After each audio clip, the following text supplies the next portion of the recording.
préciser que cette rencontre, qui a lieu dans un cadre très particulier, pourra très bien être utilisée, précisément parce qu'elle a eu lieu dans un cadre particulier, par ceux qui disent que, effectivement, cette production, ce travail universitaire, sert la coalition de, alors, l'idéo représentant une confession et le co.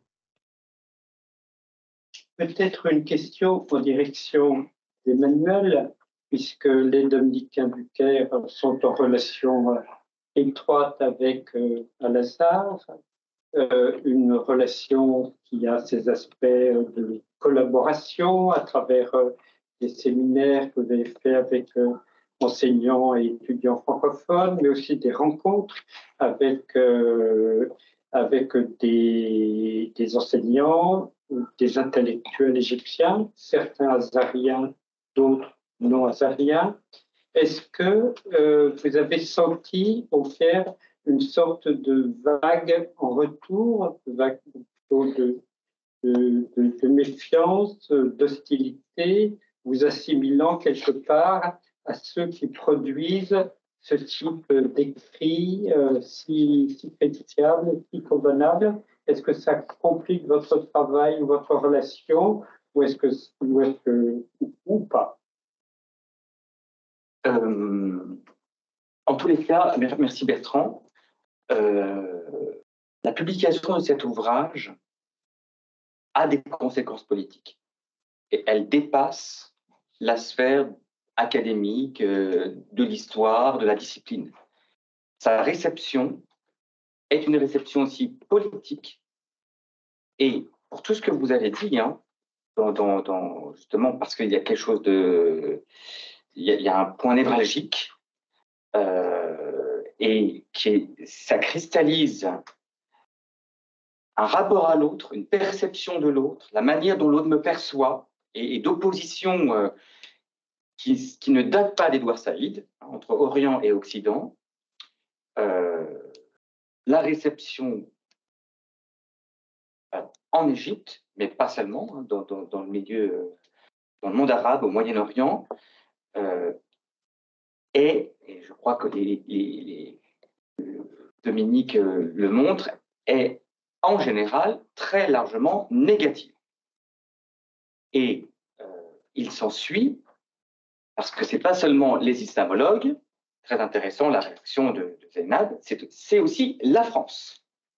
C'est pour ça que le ministère des Affaires étrangères a demandé, à la suite de la publication de cet ouvrage, a demandé à ses ambassades, aux services culturels de ces ambassades, de montrer, d'élaborer, d'organiser des rencontres pour montrer que l'islamologie française n'est pas une entreprise contre l'islam, puisque c'est la manière dont ça a été reçu. Et donc, chaque ambassade a dû organiser, alors il y a eu le coronavirus, bon, bref. Donc, en tout cas, l'ambassade de France en Égypte a organisé aussi ces manifestations, d'ailleurs avec beaucoup de retard, puisque ça a eu lieu au mois de mai dernier. Bon. Mais entre parenthèses, tant mieux, parce que ce qui avait été prévu initialement par l'ambassade de France en Égypte, à mon avis, c'était une erreur dans la manière de présenter les choses et qui allait complètement dans le sens d'une islamologie arrogante. Or, c'était précisément une islamologie critique, mais non arrogante. Mais enfin, bon, bref. En tous les cas, donc, voilà. Mais c'est pour vous dire que la réception est globalement, d'abord, on fait une lecture pas uniquement académique, mais politique et globalement négative. Par rapport à Al-Azhar, j'ai été amené à aborder, mais avec beaucoup de délicatesse et mais juste un peu pour sentir comment l'autre perçoit les choses. Et donc, avec le grand imam d'Al-Azhar, lorsque je l'ai rencontré, voilà, je lui dis, vous avez eu connaissance du Coran des historiens? Point final, juste pour avoir une réaction, voilà. En fait, la réaction, alors, il ne va pas écrire un article, etc., mais la réaction, c'était qu'est-ce que c'est encore que ce truc? Vous voyez? Bon, donc, je ne sais pas d'ailleurs s'il l'a lu, hein. Il est pas très, même s'il a fait des études en France, il n'est pas très bon francophone. Mais Al-Azhar a demandé, et d'après mes renseignements, est-ce que c'est vrai? Je ne sais pas, mais en tout cas, le grand imam aurait demandé à la faculté langue et traduction et au département francophone, français, de traduire en arabe le Coran des historiens. D'ailleurs, ça y est, ils ont fini. Oussama Nabil m'a dit qu'il est en train de relire la traduction intégrale, au moins du volume 1. Je ne sais pas ce qu'il en est des volumes 2 et 3, volume 1. Donc, pour une publication non publique, interne, publication interne, alors moi je dis à Oussama Nabil, mais vous vous rendez compte le travail que c'est de traduire et vous le limitez à une traduction, à une diffusion interne. Mais si les Tunisiens se mettent justement à traduire, parce que alors, l'idée est évidemment politique. Pourquoi? Pardon. Une traduction interne dans le but de déconstruire et donc d'offrir des instruments de travail pour des masters ou des thèses où le but sera de déconstruire le travail présenté par le courant des historiens. Donc un travail de critique systématique. Vous allez avoir des sujets de mémoire et de thèse à profusion à Al-Azhar sur le courant des historiens, mais pour dire qu'ils sont complètement trompés et qu'ils disent n'importe quoi. Mais comme on sait très bien que le courant des historiens traduit en arabe, parce qu'en fait il y a une ligne, hein. Donc on va demander à des étudiants, on vous donne le matériel traduit, mais avec le travail qu'il faut faire, hein, et ce qu'il faut démontrer. Si on diffuse au grand public, il y a un risque. Le risque, c'est que ça nous échappe. C'est-à-dire qu'on impose une lecture, une grille de lecture. Mais si c'est le grand public, on va pas, alors à moins de faire peut-être une préface, mais encore, c'est-à-dire ça va nous échapper. Donc c'est la raison pour laquelle ils ne veulent pas que ce soit diffusé et que cette traduction soit diffusée à un large public. Moi, je leur dis, mais un jour, ça sera traduit en arabe. Et donc, tout le travail d'Al-Azhar que vous avez fait, et qui, moi, je suis convaincu des compétences de votre travail de traduction. C'est un peu dommage, non? En fait, l'argument ne joue pas. En tout cas, pour l'instant, non. Donc, voilà. Donc, alors, évidemment, je crois que l'Égypte, il ne faut pas réduire la réception à quelques intellectuels ou aux savants d'Al-Azhar. Mais en tous les cas, vraiment, on a un fossé et la grille qui est celle d'un orientalisme qui veut détruire l'islam dans le milieu azarien, alors là, elle marche très fortement. On peut apporter une précision factuelle à ce que tu viens de dire. En 2020, Al-Azhar a contacté le PHE, c'est-à-dire des représentants d'Al-Azhar ont contacté le PHE pour une coopération, notamment avec la 5e section que nous représentons. Et nous, on a dit d'accord, on vient de publier un ouvrage, on vous propose un premier atelier sur le Coran des historiens. C'est-à-dire, voilà, travaillons ensemble de manière très ouverte sur ce sujet-là pour dire qu'on est d'accord ou pas d'accord. Aucune réponse. En fait, il y a quelques années, on avait déjà eu une proposition et elle était conditionnée. C'est-à-dire la coopération, oui, mais il ne faut pas introduire le doute chez nous. C'était explicite. On veut coopérer, mais vous n'introduisez pas le doute chez nous. Chocouk. Hein, Mohamed Ali, là-dessus. Oui, c'est-à-dire que l'écrivain iranien en France. Oui, c'est-à-dire que d'abord, moi je pense, bon, mis à part les aspects politiques, c'est une chose positive quand un livre suscite le débat. D'abord le débat en France, le débat dans les milieux académiques occidentaux, et puis le débat. Bon, il y a l'aspect politique que Dominique a souligné, que tu viens de... que l'entreprise soit politique, on le dit avec Guillaume dit dès l'introduction. Mais pas dans le sens de, disons, de ceux qui considèrent que c'est une une sorte de complot politique fomenté par les Occidentaux, les croisés et les sionistes. Non, mais c'est une entreprise politique et civique dans le sens noble du terme. Je pense, et je crois que là, tous les auteurs le pensent également, que l'introduction de l'histoire, l'introduction de la vision distanciée, l'introduction de la vision critique est l'antidote du fanatisme. Je ne le dis pas comme une sorte d'opinion personnelle, l'histoire nous le montre. Ça s'est passé comme ça, nous n'avons pas d'autre exemple. Ça s'est passé comme ça en Occident. Ça a mis quelques siècles, beaucoup de conflits, des violences, etc. Mais finalement, la société occidentale a intégré le fait qu'on peut introduire de l'histoire et de la géographie, extrêmement important, et de la philologie, c'est-à-dire l'histoire des langues dans leur histoire et dans leur géographie, dans les choses de la foi, sans menacer la foi. Sans menacer la foi. Et nous le disons avec Guillaume Di dans l'introduction de manière extrêmement claire, c'est-à-dire que cette vision distanciée, sereine, paisible, respectueuse, humble et en même temps sans concession est absolument indispensable maintenant à cause de tout ce qui se fait au nom de l'islam.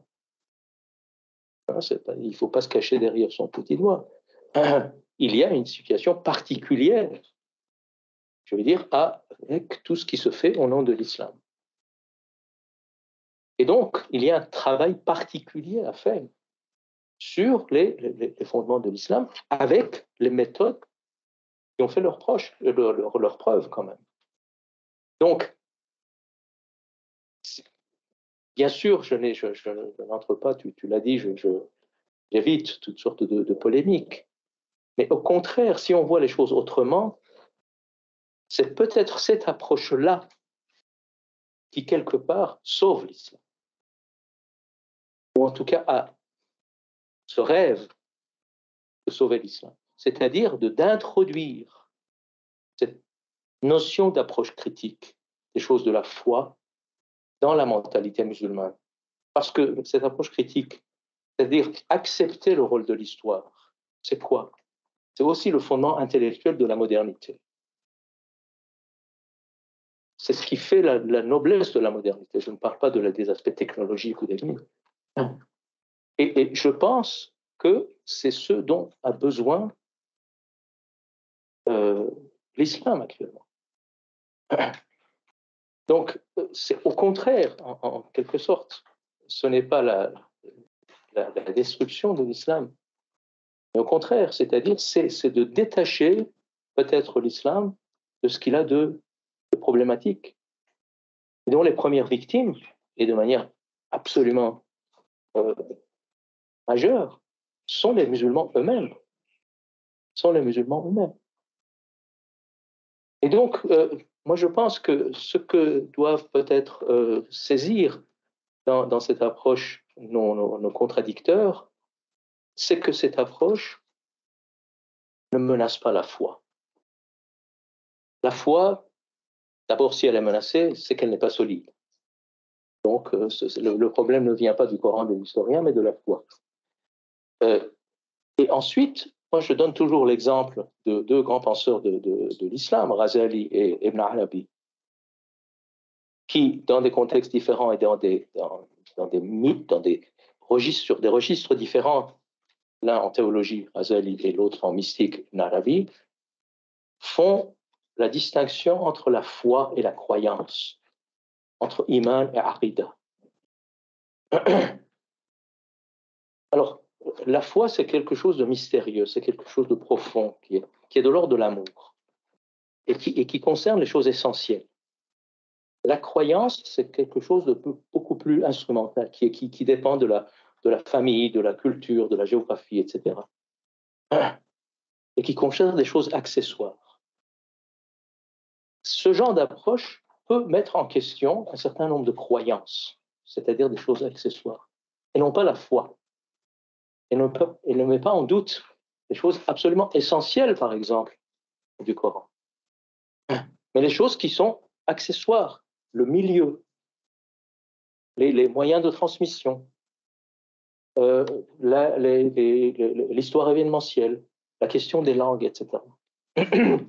Et donc là, je pense qu'en faisant la part entre ce qui est accessoire et ce qui est essentiel, c'est peut-être un service rendu à la foi. C'est-à-dire, Ibn Arabi et Ghazali disent, il y a des croyances qui polluent la foi. Parfois, pour consolider la foi, il faut mettre de côté un certain nombre de croyances. C'est peut-être indirectement l'objectif de ce genre d'approche. Je ne sais pas si je me fais comprendre. Oui, il est vrai, je dirais, mais c'est toi qui m'interpelle par cette précision. Il est vrai que le contexte égyptien aujourd'hui, c'est une montée de l'athéisme, mais incroyable. C'est-à-dire de l'athéisme. Ah, Mais vraiment, les jeunes, coptes comme musulmans, n'hésitent plus aujourd'hui à se dire athée. Et je pense, alors, mais il y a 5 ans, on n'avait pas ça. Il y a un phénomène de mode, peut-être, je ne sais pas, mais. Et ce qui est très étrange, c'est qu'il était possible que dans leur cœur, ils ne croyaient pas, mais aujourd'hui, ils le disent. Ils le disent dans les réseaux publics, sur les réseaux sociaux, ils le disent quand on organise un séminaire, alors pas forcément de l'idéo, mais on invite un penseur égyptien qui fait une conférence sur violence et religion, par exemple, et dans les débats, des jeunes disent « moi je ne crois pas pour ceci, pour cela ». Bon.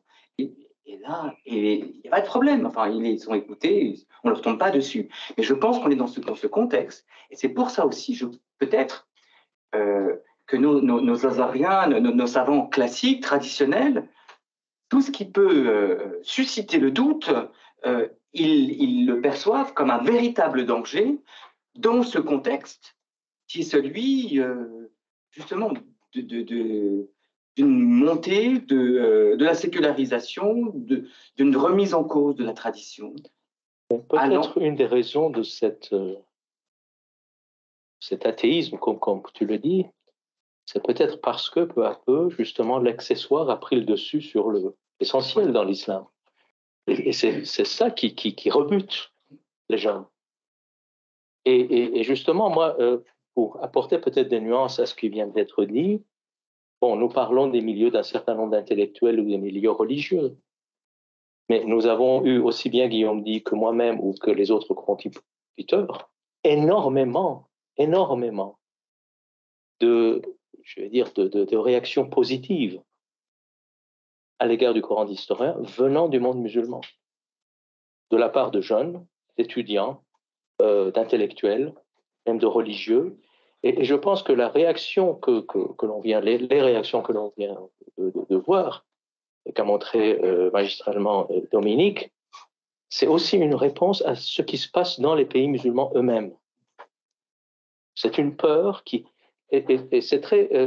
la dernière réaction, celui du savant chiite, qui date de 22. Hein, alors c'est très intéressant parce qu'à la sortie du livre, un peu après, en 2020, les seules réactions positives à l'égard du Coran des historiens venant du monde musulman venaient de l'Iran et des milieux religieux,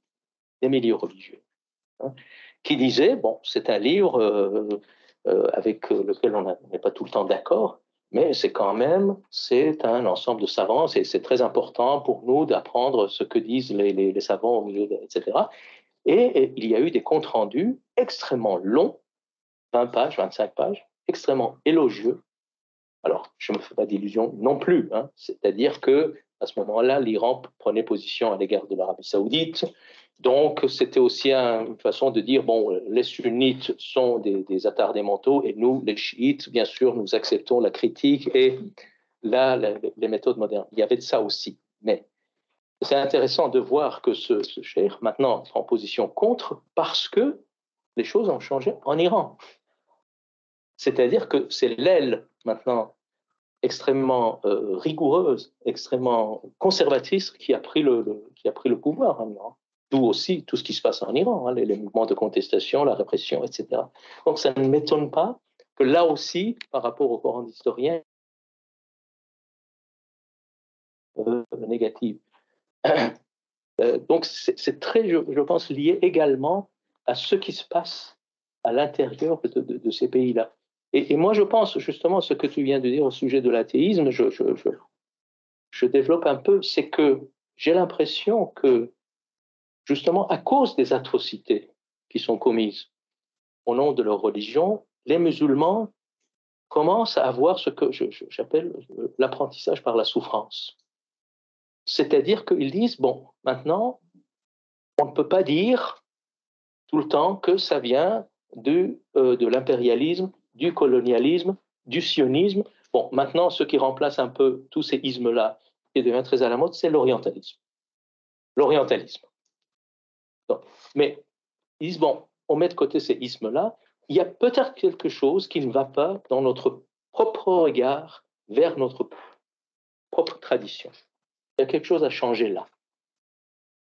Donc, il y a une sorte de distance prise par rapport à la tradition, et ces gens-là sont demandeurs des ouvrages comme le Coran d'Islam, parce que ça leur apporte du matériau pour travailler.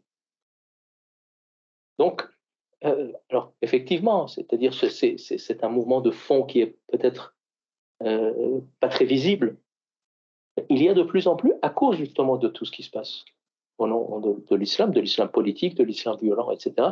Donc, une remise en question, peut-être pas de la tradition en général, mais du regard du musulman vers sa propre tradition.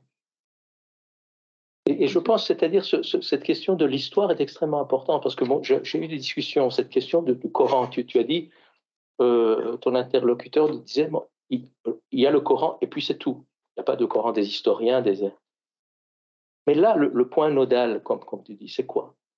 C'est le dogme selon lequel le Coran est considéré comme la parole incréée de Dieu. Incréée de Dieu. C'est-à-dire, en quelque sorte, ce livre fait partie de Dieu, si tu acceptes ce dogme-là. Et bien sûr, donc, il n'y a pas de discussion. Mais quand tu essaies de dire, de documenter que ce dogme a aussi une histoire, ce dogme est tardif. La parole incréée de Dieu, c'est le 3e siècle de l'Égypte. Hein, c'est le règne de Al-Mutawakkil. C'est lui. C'est documenté. On peut retracer l'histoire de ce dogme, c'est-à-dire après 3 califes qui prônaient le mu'tazilisme, Ma'moun et ses 2 successeurs, et une sorte d'accueil de la pensée grecque, du rationalisme, etc. Donc le retour du bâton, Al-Mutawakkil, que certains considèrent comme le véritable fondateur du sunnisme, donc impose ce dogme-là de manière extrêmement violente, avec des massacres de chrétiens, de juifs, de chiites, etc. Et donc là, le côté théologique, c'est justement le Coran comme la parole incréée de Dieu. Donc, c'est-à-dire ce dogme a une histoire, il y a des raisons éminemment politiques.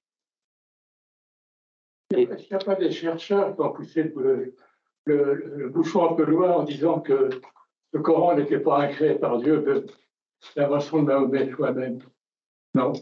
Il n'y en a pas qui sont allés jusque-là. Vous voulez dire des chercheurs musulmans? Oui. Non. C'est-à-dire qu'il y a eu quelques grandes figures de la pensée musulmane, ce qu'on appelle les libres penseurs. En particulier, par exemple, le grand médecin Ar-Razi, n'est-ce pas, que les latins ont traduit, que l'on connaît sous le nom de Rhazès, n'est-ce pas? Pour lui, oui, bien sûr. Pour lui, bien sûr. Rien ne tombe du ciel si ce n'est la neige et la pluie. Donc effectivement, il disait oui, la raison seule suffit, la connaissance suffit, et puis bon, la religion, c'est... Donc il a une position extrêmement dure à l'égard de la révélation, à l'égard des prophètes, etc. Mais ce sont des figures exceptionnelles. Mais justement, c'est-à-dire avant ce dogme de parole incréée, il y avait des discussions parmi les musulmans. Le problème de l'islam actuel, c'est qu'il oublie le passé extrêmement pluriel et les débats qui existaient parmi les musulmans. Les mu'tazilites et les chiites, par exemple, n'ont jamais accepté le dogme de la parole incréée. Donc ils ont dit, ce qui fait partie de Dieu, c'est le contenu du Coran. C'est la parole de Dieu, c'est la révélation. Mais le livre que nous voyons là, c'est la transmission écrite. Et la transmission se fait par des hommes. Et ces hommes-là peuvent commettre des erreurs. C'est aussi simple que ça. Donc, on ne peut pas dire que la version écrite sur des pages avec de l'encre, etc., c'est ça la parole incréée de Dieu. Donc, il y avait des débats qui ont duré des siècles. Mais des gens qu'on vient de voir ont tendance à oublier, justement, la richesse de ces débats. Ce qui m'étonne toujours un petit peu, je pourrais avoir un ignare ici, ce qui m'étonne toujours un petit peu, c'est le manque de curiosité des scolastiques, enfin des universitaires musulmans, pour les racines ou enfin ces religions chrétiennes ou juives. Y a-t-il à Al-Azhar un institut d'études chrétiennes? Est-ce qu'il y a des musulmans qui se tournent vers nous pour essayer? Vous avez cité, c'était passionnant ce que vous avez dit, vous avez cité qu'on parle de Marie, d'Ève, de Joseph, de Salomon, David, d'Abraham, etc. Ils sont plutôt juifs, hein, donc ça tout le monde l'accepte. Est-ce qu'il y a des universitaires, des chercheurs qui s'intéressent pour peut-être, à travers ces cultures, en savoir un peu plus sur les personnages qui apparaissent dans le Coran ou pas du tout? Je suis surpris. Et à nouveau, y a-t-il des musulmans qui ont fondé un institut d'études chrétiennes en Égypte? Ou c'est pas dans leur ADN? Voilà. Alors, surtout, évitons de généraliser. Hein. Tout au long de l'histoire, il y a des penseurs musulmans qui sont intéressés aux productions chrétiennes pour les critiquer, pour en faire leur miel, pour en faire... Donc, faites attention, enfin, il faut faire attention surtout à ne pas caricaturer. Est-ce que vous pouvez parler un peu plus fort? Je vais parler un peu plus fort. Il faut faire attention à ne pas caricaturer de la même manière que l'intérêt de catholiques ou de protestants pour l'islam et l'histoire de l'islam à partir de sources musulmanes est très variée et plutôt récent dans une approche véritablement historique et non polémique. Je vais être plus précis dans la réponse. Parmi les intellectuels musulmans qui connaissent très bien les éléments de la pensée européenne en particulier, y compris en langue latine, il y a un philosophe qui a voulu faire du contre-orientalisme en créant une discipline qui s'appelle l'occidentalisme. Et donc il va beaucoup plus loin que ce que vous dites, pas simplement un institut d'études chrétiennes, mais véritablement il disait, non, moi je vais objectiver tout ce qui est venu du nord de la Méditerranée. Ce philosophe s'appelle Hassan Hanafi, il a été un peu isolé, mais il fait travailler chez lui. Sa maison est une véritable bibliothèque. Je suis allé chez lui. Sa maison est une véritable bibliothèque. Il fait travailler chez lui des étudiants et il a des ouvrages dans toutes les langues, y compris donc les langues européennes modernes, mais le latin également. Et il dit voilà, essayez de. Alors c'est plus qu'objectiver, puisque son but c'est quand même aussi d'assujettir, c'est-à-dire faire véritablement le travail orientaliste au sens de la subordination, mais à partir des sources produites par les Européens. Du côté d'Al-Azhar, c'est plus délicat. On a quelques savants, notamment un qui était un proche du grand imam Ahmed el-Tayyeb et qui a été professeur à l'INALCO, qui disait à ses pairs, PAIRS, mais nous devons travailler sur les sources hébraïques, les sources grecques, les sources latines, et à partir des sources utilisées par les juifs et les chrétiens eux-mêmes pour parler d'eux-mêmes. Il a été en partie marginalisé avant de revenir en grâce, mais il est décédé. Et il n'y a pas vraiment, pour l'instant, de mobilisation collective à Al-Azhar à ce sujet.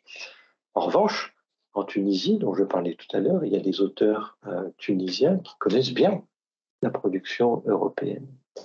Le contexte, néanmoins, n'est pas un contexte favorable, et sur les sources spécifiquement chrétiennes, ce sont plutôt des aspects polémiques qui sont retenus et qui sont transmis et enseignés à partir d'un terme simple, qui est le terme de tahrif, qui est donc qu'il y a eu une déviation, une falsification d'une source unique qui était transmise de prophète en prophète, par les juifs d'abord, par les chrétiens ensuite, et que le livre qu'ils ont et dont ils se servent est quelque chose de falsifié. Je vais être plus précis. Au début du XXe siècle, un savant musulman qui a pris beaucoup d'importance depuis et qui s'appelle Al-Ashidrida, s'intéresse beaucoup à la traduction en arabe. Il fait traduire en arabe un texte qu'il appelle l'évangile de Barnabé, qui s'appelle l'évangile de Barnabé, c'est l'évangile du pseudo-Barnabé, en disant, ben voilà, le véritable évangile, celui qui a été falsifié au fil des siècles, c'est celui-ci. Que vous trouvez ensuite retraduit vers le français, vers l'allemand, etc., et que vous trouvez dans de nombreuses librairies, y compris en Europe aujourd'hui. Donc, on ne va pas avoir besoin, pour tout ce courant-là, on ne va pas avoir besoin de lire les évangiles, puisqu'on a le véritable évangile dans lequel on annonce la venue du prophète de l'islam, dans lequel on parle d'Adam, dans lequel on parle, etc. Au Maroc, c'est une expérience. Il y a un institut, il y a le Dar al-Hadith, al-Hassaniya, et là, il y a l'étude du christianisme. Mais c'est tout le temps dans une approche apologétique. Donc, on étudie le christianisme et à la fin, c'est toujours pour comparer. En fait, d'abord, c'est plutôt en fait, une approche comparée. On appelle ça étude comparée des religions. On étudie le christianisme pour le comparer avec l'islam. Et in fine, c'est toujours l'islam est meilleur que le christianisme. Cela dit, c'est aussi dans cet institut où on m'a invité et on m'a demandé de faire une conférence et de présenter le cœur de la foi chrétienne.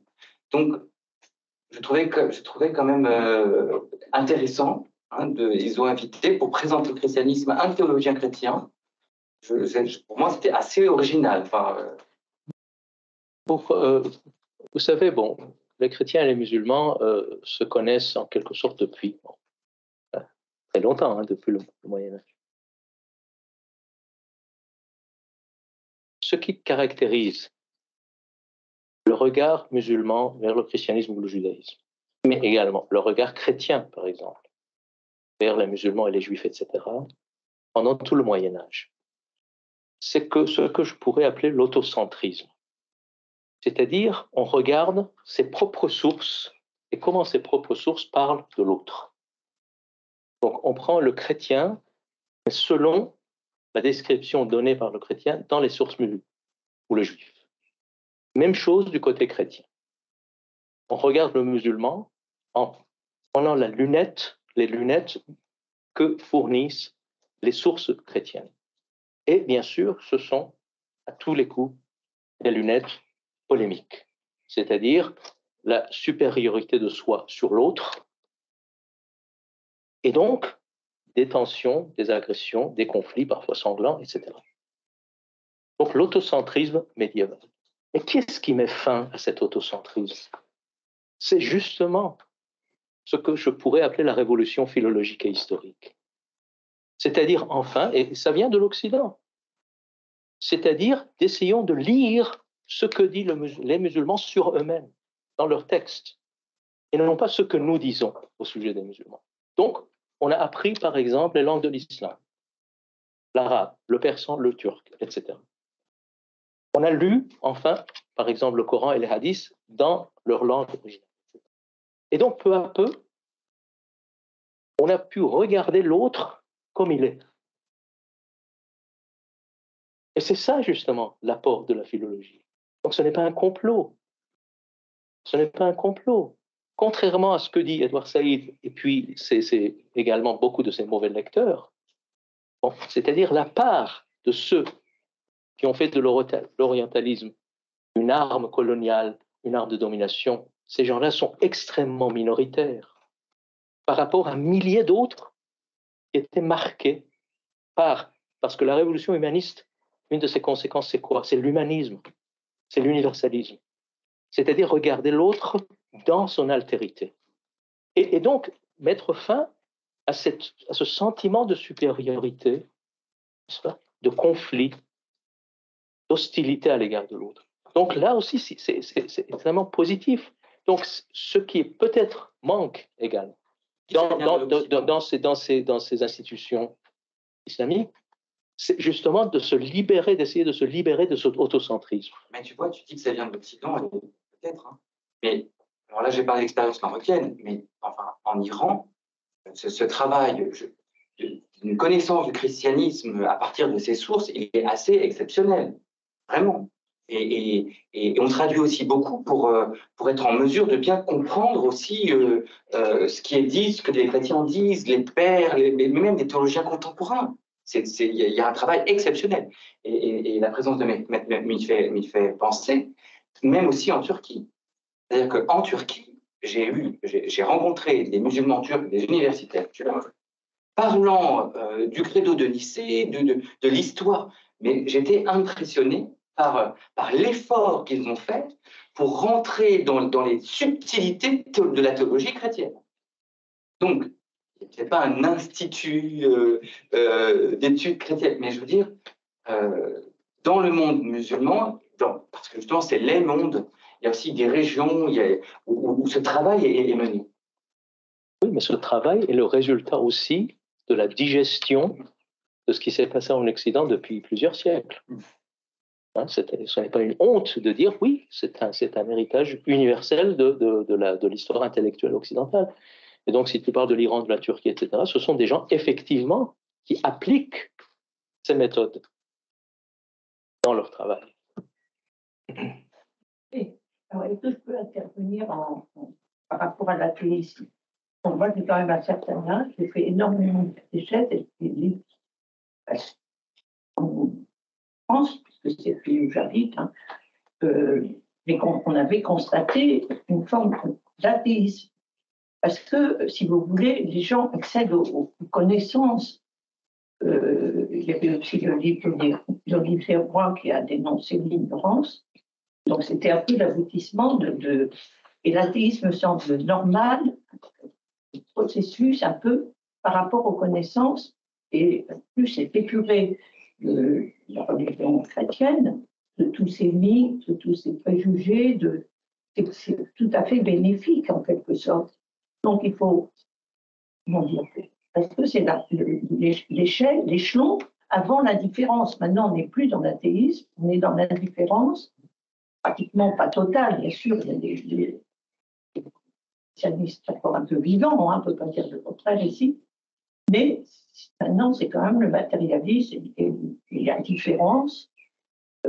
Ça mène, je pense, si on ne répond pas aux questions que posent les athées, ça mène à l'indifférence dans laquelle on est. Voilà. Et s'il peut me permettre, par rapport à tout ce que vous avez dit, ne vous découragez pas, parce que j'aime pas faire de concordisme, hein, mais on est passé par tout ça, avec Vatican II, une décision importante, on a tous été obligés de se remettre en question de la jeunesse et tout ça, avec les découvertes scientifiques, et tout ça, au final, je trouve que ça a confirmé notre foi en développant une soif de connaître mieux. Voilà, c'est très mal dit. Non, je comprends. Alors, ne vous découragez pas. Merci. Je ne dirais pas en faire pour vous, mais. Le problème, je me permets de réagir, le problème n'est pas de se décourager ou pas décourager, ni d'avoir un sens de l'histoire. Nous, on observe juste ce que l'on dit, ou on essaye d'analyser juste ce que l'on observe. Mais sachez que, précisément, une partie des auteurs dont nous avons parlé aujourd'hui disent, mais on ne veut surtout pas ressembler au destin de l'Europe. C'est-à-dire, c'est une Europe qui s'est détachée du religieux, du christianisme. Donc nous, on ne veut pas suivre cette voie-là. Et si elle a emprunté cette voie-là, c'est parce qu'elle est passée par telle étape, parce qu'elle a adopté telle méthode. Et ça, une partie des auteurs dont je vous ai parlé n'en veulent pas. Ils disent c'est dangereux. Ils l'associent en plus à une perte des mœurs, à une désorganisation sociétale, aux inégalités économiques. Tout va ensemble, c'est un package. Mais c'est important de l'avoir à l'esprit. C'est une critique de fond. Donc, merci beaucoup. Quand on pense qu'on a mis, je ne sais pas combien d'années, de presque 2000 ans, entrer dans le dialogue avec les Juifs, hein, qui reconnaissent nos aînés. Donc, vous voyez. Bon, je voulais vous remercier beaucoup. Évidemment, les questions qui ont été posées témoignent, voilà, de de notre conviction que le travail fait par l'Institut dominicain est essentiel et qu'en même temps, il faut qu'il y ait des réponses, je dirais, à cette démarche intellectuelle et à cette main tendue. Emmanuel Grisani a montré que ça pouvait être le cas, qu'il y avait des islams, qu'il y avait des réponses. Il y a d'autres témoignages en ce sens à travers le groupe Théologie en dialogue du Service national des relations avec les musulmans. Dans le dernier numéro de Théologie en dialogue, les mots pour dire Dieu, un membre de l'IDEO qui vit en Turquie parle de la foi chrétienne et un théologien musulman parle de sa foi aussi, mais dans un dialogue qui est un dialogue respectueux, ouvert,